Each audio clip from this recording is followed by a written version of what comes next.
मैं नीतीश कुमार। आज हम शीत युद्ध के प्रभाव परिणाम की समीक्षा पर बात करेंगे। शीत युद्ध पूंजीवादी और समाजवादी खेमे के बीच की दीर्घकालिक ऐतिहासिक और वैचारिक टकराहट, उभय पक्ष का एक दूसरे के प्रति संवेदनहीन रहने की प्रवृत्ति, युद्धोत्तर काल में युद्ध दौरान के मित्रों के तितर बितर हो जाने की घटना एवं नाटो ग्रुप वर्सा पैक्ट ग्रुप की गठन की घटना ने समग्रतः शीत युद्ध को जन्म दे दिया। यह युद्ध गैर परंपरागत हथियारों से, कूटनीतिक दावपेचों से और मस्तिष्क से सोच समझकर लड़ा जाने वाला शीत युद्ध साधारणतः तीव्रता अति तीव्रता से गुजरते हुए विश्व राजनीति का प्रमुखतम लक्षण 4 दशकों तक बना रहा।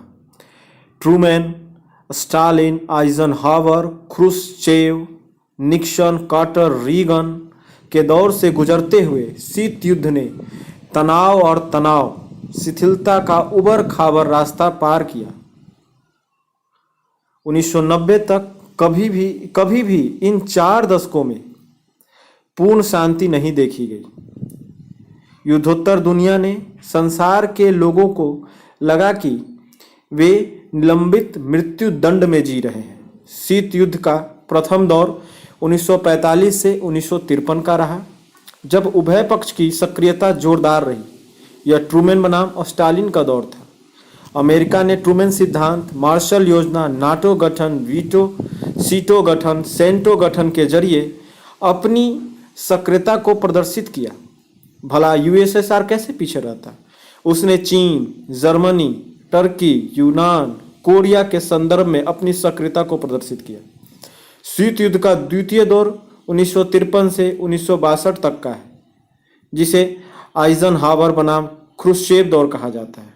इस दौर में दबाव तनाव में थोड़ी कमी रही, फिर भी इस दौर में ही वर्सा पैक्ट समूह का गठन हुआ और यूएसएसआर की ओर से हंगरी के मामले में सक्रियता दिखाई गई। 1962 के बाद फिर से शीत युद्ध में तेजी आई। यह कैनेडी बनाम ख्रुश्चेव का दौर था। इस दौर में क्यूबा के मुद्दे पर, वियतनाम के मुद्दे पर, अंतरिक्ष में वैज्ञानिक प्रतिस्पर्धा के मुद्दे पर पारमाणविक प्रतिस्पर्धा ने शीत युद्ध को गतिशील बनाए रखा। इस प्रकार 1970 के दशक तक शीत युद्ध के कई मंजिलें तय कर ली थी। यह कहा जाना अत्यधिक उपयुक्त दिखता है कि शीत युद्ध में विश्व राजनीति पर, जर्मनी के स्वरूप पर, हंगरी के भविष्य पर, चीन, कोरिया, वियतनाम के हालात पर, क्यूबा के भविष्य पर, मध्य पूर्व देशों के हालात पर, यूएनओ की कार्रवाई पर, निशस्त्रीकरण पर, तृतीय विश्व युद्ध के बाद की दुनिया के देशों पर बहुत जबरदस्त असर प्रभाव डाला है। कुछ सकारात्मक प्रभाव थे, कुछ नकारात्मक प्रभाव थे। यहाँ हम शीत युद्ध के प्रभाव जर्मनी पर क्या पड़े, हंगरी पर क्या पड़े, मध्य पूर्व एशिया पर क्या पड़े, क्यूबा पर क्या पड़े, इसकी चर्चा हम करेंगे। शीत युद्ध का प्रभाव जर्मनी पर। द्वितीय विश्व युद्ध में पराजित जर्मन राष्ट्र 1945 के बाद ही शीत युद्ध का समर क्षेत्र बन गया था। जर्मनी की विसैन्यकृत करने के लिए मित्र राष्ट्रों के बीच पोट्सडम समझौता संपन्न हुआ। इस समझौता के अनुसार जर्मन राष्ट्र को 4 अधिकृत क्षेत्रों में बांट दिया गया: अमेरिका अधिकृत, ब्रिटेन अधिकृत, फ्रांस अधिकृत और यूएसएसआर अधिकृत क्षेत्रों में। यूएसएसआर बनाम अन्य 3 पूंजीवादी मित्र राष्ट्रों के बीच में पोट्सडम समझौता की गई। अन्य धाराओं पर आगे चलकर तीव्र मतभेद उत्पन्न हो गया। 1 मार्च 1948 को स्थानीय मुद्रा विषयक विवाद को लेकर सोवियत संघ ने लंदन प्रोटोकॉल का पूर्ण उल्लंघन करते हुए बर्लिन नगर की घेराबंदी कर दी। इस नाकेबंदी के परिणाम स्वरूप पश्चिमी हिस्से के निवासियों के सामने दैनिक उपभोग की सामग्रियों का संकट उत्पन्न हो गया था, परंतु पश्चिमी देशों ने वायु मार्ग से आवश्यक वस्तुओं की सप्लाई को जारी रखा। बर्लिन की नाकेबंदी वास्तव में उभय पक्षों के बीच अपनी शक्ति को आजमाने का एक पूर्वाभ्यास था। आगे चलकर अमेरिका, फ्रांस, ब्रिटेन ने अपने संरक्षित जर्मन क्षेत्रों को आपस में मिलाकर संयुक्त पश्चिमी क्षेत्र का निर्माण कर लिया। इस प्रकार संपूर्ण जर्मन राष्ट्र संयुक्त पश्चिम क्षेत्र बनाम रूस अधिकृत पूर्वी जर्मनी क्षेत्र में बंट गया। मित्र राष्ट्रों ने जर्मनी को यह अनुमति दे दिया कि वे पश्चिमी हिस्से में गणतंत्र की स्थापना करें, अपने संविधान का निर्माण करें, बॉन की अपनी राजधानी घोषित करें, विदेशी मामले, विदेशी व्यापार और निशस्त्रीकरण जैसे विषय अपने पास रखें। इसी प्रकार सोवियत संघ ने अपने अधिकृत पूर्वी जर्मनी क्षेत्र में पीपुल्स गणतंत्र की स्थापना कर दी। यहाँ के चुनाव, शिक्षा, पुलिस प्रणाली को समाजवादी ढंग पर ला दिया। आगे चलकर मई 1955 में पश्चिमी देशों ने संयुक्त पश्चिमी जर्मनी को पूर्ण स्वाधीन और सर्वोच्च राष्ट्र के रूप में मान्यता दे दी। प्रतिक्रिया में यूएसएसआर ने भी 20 दिसंबर 1955 को पूर्वी जर्मनी के सरकार को प्रभुसत्ता और मान्यता दे दी। शीत युद्ध की भूमिका तो यहाँ तक रही कि वियना समझौते में कैनेडी ने के साथ बातचीत के बाद लौटे ख्रुश्चेव ने विलक्षण कदम उठाते हुए बर्लिन के मध्य में कंक्रीट की मोटी मजबूत दीवार खड़ी करवा दी। वास्तविकता यही है कि एकीकृत जर्मन राष्ट्र किसी भी दौर के लिए मूल्यवान मित्र भी हो सकता था और अत्यधिक खतरनाक शत्रु भी। अतः ऐसा जर्मन राष्ट्र किसी भी सुपर पावर को पसंद नहीं आ सकता था। यह विभाजित होकर ही किसी के लिए उपयोगी हो सकता था। यह स्वीकारने में कोई हिचक नहीं है कि शीत युद्ध में जर्मनी के स्वरूप को बदल दिया। पूर्वी जर्मनी और संयुक्त पश्चिमी जर्मनी के रूप में दो राष्ट्र को सामने ला दिया। जर्मनी के भविष्य पर सीधा असर शीत युद्ध का पड़ता हुआ दिखते हैं। शीत युद्ध का हंगरी पर क्या प्रभाव पड़ा? पूर्वी यूरोप का राष्ट्र हंगरी 1955 में वर्सा पैक्ट समूह में शामिल हो गया, लेकिन हंगेरियन को पूरी तौर पर साम्यवादी खेमे में वैसे ही नापसंद था जैसे पूंजीवादी खेमा। अतः 1956 में हंगरी में इमरे नेगी के नेतृत्व में सोवियत साम्यवादी अधिनायकवाद के खिलाफ तीव्र विरोध उठ खड़ा हुआ। इस विरोध को यूएसएसआर ने कठोरतापूर्वक अपनी सेना के जरिए कुचल दिया। पश्चिमी देशों ने इस मामले को यूएनओ में उठाया। यूएनओ ने मामले की जांच के लिए अपना प्रेक्षक भेजा, लेकिन सोवियत संघ ने प्रेक्षक को हंगरी में प्रवेश करने से रोक दिया। पश्चिमी देशों ने सोवियत के इस कार्रवाई की काफ़ी आलोचना की, लेकिन यूएसएसआर की भूमिका पर कोई भी असर नहीं पड़ा। सोवियत सेना के हंगरी में लगातार अत्याचार की वजह से 2 लाख हंगेरियन को अपना मुल्क छोड़ना पड़ा। इससे गंभीर शरणार्थी समस्या उत्पन्न हो गई। अमेरिका प्लस नाटो सदस्य देशों ने, भारत समेत तीसरी दुनिया के कई देशों ने, यूएनओ की साधारण सभा ने भी संयुक्त प्रस्ताव पास करके यूएनओ के सुरक्षा परिषद में इस प्रश्न को उठाया गया, लेकिन सोवियत संघ के बारंबार वीटो का इस्तेमाल करते हुए हंगरी के मामले में कोई ठोस निर्णय नहीं होने दिया। हंगरी का वर्सा पैक्ट समूह राष्ट्रों में शामिल ही रहा। भले मानवीय अधिकारों की बहाली, इमेर नेगी के सरकार की पुनर्बहाली, सोवियत सेना का हंगरी से वापसी और हंगरी में लोकतांत्रिक सरकार की पुनर्वापसी की मांगें जोर शोर से उठाई जाती रही, सोवियत भूमिका पर इसका कोई असर नहीं पड़ा। निसंदेह हंगरी हो या ऑस्ट्रेलिया, सबके स्वरूप और भविष्य पर शीत युद्ध ने 4 दशकों तक सीधा और गहरा असर डाला है। मध्य पूर्व पर शीत युद्ध का क्या प्रभाव पड़ा? द्वितीय विश्व युद्ध के समापन के बाद का मध्य पूर्व लगभग शांत ही था, लेकिन 1956 के स्वेज नहर के राष्ट्रीयकरण के प्रश्न पर इजराइल प्लस इंग्लैंड, फ्रांस द्वारा संयुक्त रूप से मिस्र पर हमला करने के साथ ही मध्य पूर्व और पश्चिमी एशिया का वातावरण संकटग्रस्त हो गया। यूनाइटेड नेशन ऑर्गेनाइजेशन के दबाव और विश्व जनमत के दबाव में यद्यपि इंग्लैंड और फ्रांस को मिस्र से हटना पड़ा, लेकिन इस घटना के साथ ही मध्य पूर्व में सोवियत यूनियन के प्रभाव के बढ़ने की आशंका बढ़ गई।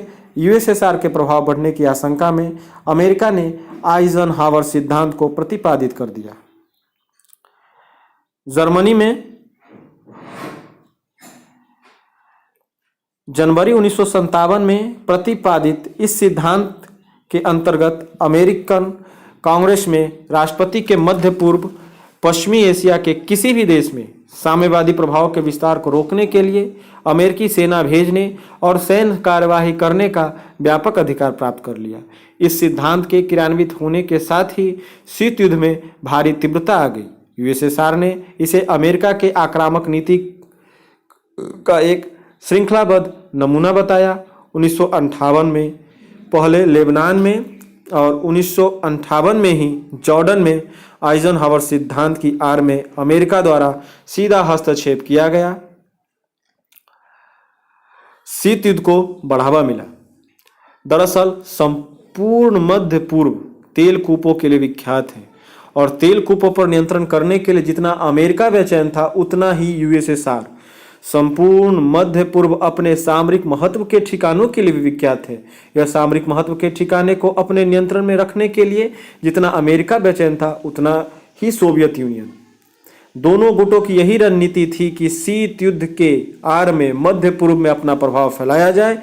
ईरान पर, इराक पर, सऊदी अरब पर, कुवैत पर, Oman, Bahrain, Syria, Lebanon, Israel, Philippines, Turkey, Sudan, Libya और साइप्रस को अपने पक्ष में और अपने खेमे में लाया जाए। इस बेहतर राजनीति के तहत अमेरिका ने वर्सा पैक्ट का गठन किया, जिसकी वर्सा पैक्ट गठन किया। इसे ही बगदाद पैक्ट कभी कहा जाता है। अमेरिका ने वर्सा पैक्ट की प्रतिक्रिया में बगदाद पैक्ट का गठन किया था। वर्सा पैक्ट तो रसिया ने गठन किया था। यह मध्य पूर्व में सोवियत के प्रसार को रोकने के लिए बगदाद पैक्ट का जो गठन किया, इसे ही सेंटो पैक्ट भी कहा जा सकता है। यह एक सैन्य संगठन था जिसका हेडक्वार्टर बगदाद में रखा गया था। लेकिन 1958 में इराक में हुई क्रांति की वजह से बगदाद पैक्ट से इराक अलग हो गया। तब इस संगठन का सामान्य उद्देश्य से जन्म टर्की के शहर अंकारा में सुनिश्चित किया गया। पुनर्गठित इस सैन्य संगठन को ही सेंटो कहा गया। कहने का निचोड़ यही है कि शीत युद्ध ने, तेल साम्राज्यवाद ने मध्य पूर्व पश्चिमी एशिया को महाशक्तियों का अखाड़ा बना दिया। यदि आज भी यह दुनिया कुवैत संकट, सऊदी अरब का विचित्र सैन्य संकट, सैन्य बजट, इराक समस्या, इजराइल संकट, फिलिस्तीन समस्या, लेबनान संकट देखने के लिए अभिशप्त है आज भी, तो इसके पीछे कहीं ना कहीं शीत युद्ध और तेल साम्राज्यवाद का असर जरूर एक कारण है। क्यूबा पर शीत युद्ध का क्या प्रभाव पड़ा? क्यूबा मध्य अमेरिका में पश्चिमी द्वीप समूह का सबसे बड़ा द्वीप है। 1959 तक क्यूबा में अमेरिका समर्थक सरकार बनी रही, लेकिन 2 जून 1961 को यहां साम्यवादी क्रांति हो गई। फिदेल कास्त्रो के नेतृत्व में क्रांतिकारियों ने साम्यवादी सरकार की स्थापना कर दी। यद्यपि शुरू में फिदेल कास्त्रो ने साम्यवादी अर्थव्यवस्था और साम्यवादी कार्यक्रम से अपने आप को अलग रखने का प्रयास किया और क्यूबा की जनता को जनतांत्रिक, राजनीतिक, सामाजिक न्याय प्रदान करने का वचन भी दिया। लेकिन धीरे धीरे कास्त्रो सरकार का झुकाव सोवियत संघ की ओर स्पष्ट होता चला गया। इसका कारण शायद यह भी रहा होगा कि सोवियत संघ ने उसे तत्काल मान्यता देकर उसे आर्थिक सहायता देना भी प्रारंभ कर दिया था। सोवियत समर्थक से उत्साहित फिदेल कास्त्रो ने आगे क्यूबा के तमाम उद्योगों का राष्ट्रीयकरण कर दिया। क्यूबा स्थित इन उद्योगों में अमेरिकी उद्योगपतियों के भी करोड़ों डॉलर लगे हुए थे, जिसे एक रात में ही कास्त्रो ने सरकार ने राष्ट्रीयकरण के साथ ही जब्त कर लिया। स्वाभाविक था, इस घटना ने सुपर पावर अमेरिका को उत्तेजित कर दिया होगा। भौगोलिक रूप से क्यूबा अमेरिकी महादेश के काफ़ी निकट है। भौगोलिक रूप से क्यूबा जो अमेरिका का पड़ोसी है।